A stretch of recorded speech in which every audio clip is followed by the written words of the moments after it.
L'horrible nounou. Les histoires de Pat et Yet. Dans un quartier paisible, où les rires des enfants résonnent insouciants dans les rues, se cache une tragédie que peu de gens peuvent imaginer. C'est l'histoire de Clara, une petite fille de 4 ans, pleine de vie et d'innocence confiée à une nounou dont le charme dissimule des ténèbres insoupçonnées. Tout commence lorsque ses parents, pris par leur carrière, ont engagé Sophie.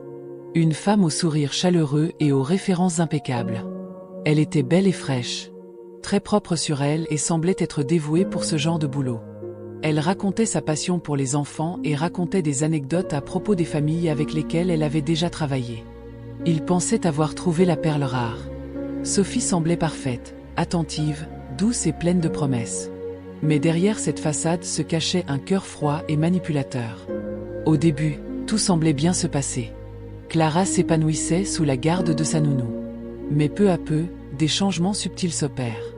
La petite fille devient plus silencieuse, évitant le regard des adultes. Ses rires se font rares et ses jeux, moins joyeux. Les parents commencent à s'inquiéter, mais Sophie les rassure avec des excuses habiles. Un jour, Clara revient de chez Sophie avec une marque rouge sur son bras. Les parents de Clara voulaient savoir d'où cela provenait. « Oh, c'est juste un petit accident. Elle a voulu monter sur le canapé et a fait une petite chute. Heureusement, je l'ai vite rattrapée. » dit Sophie la nounou en souriant faiblement. Les parents soupçonnent quelque chose d'étrange mais n'osent pas imaginer l'impensable. Ce qu'ils ignorent, c'est que derrière les portes closes, Sophie impose sa volonté par la peur et la manipulation. Chaque jour qui passe devient un combat pour Clara. Elle est contrainte de suivre des règles strictes et sévères. Si elle désobéit ou ne répond pas aux attentes de Sophie, elle subissait des punitions cruelles.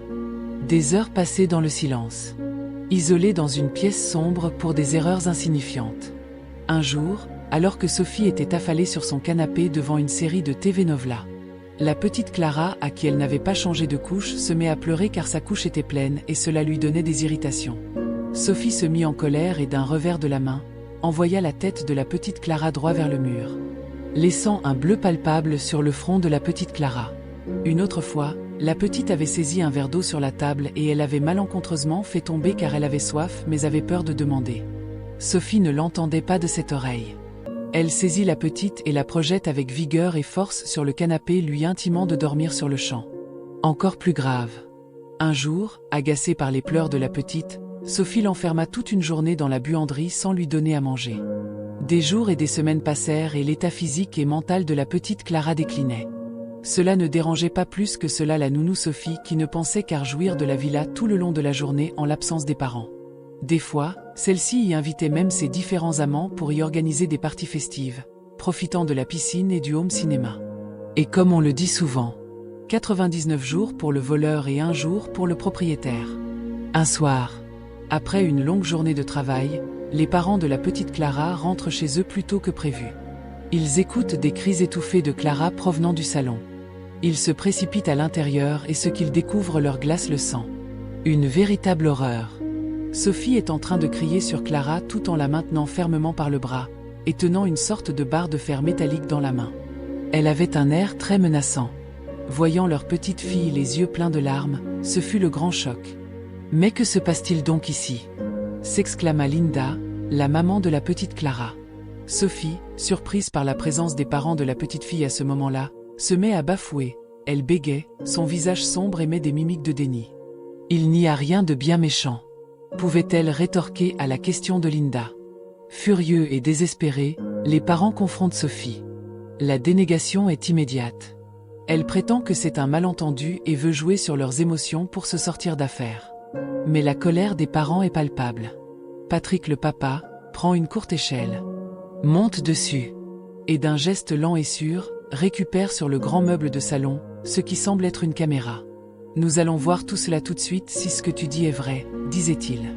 Il alluma l'appareil, et ce qu'ils virent les choquait encore plus.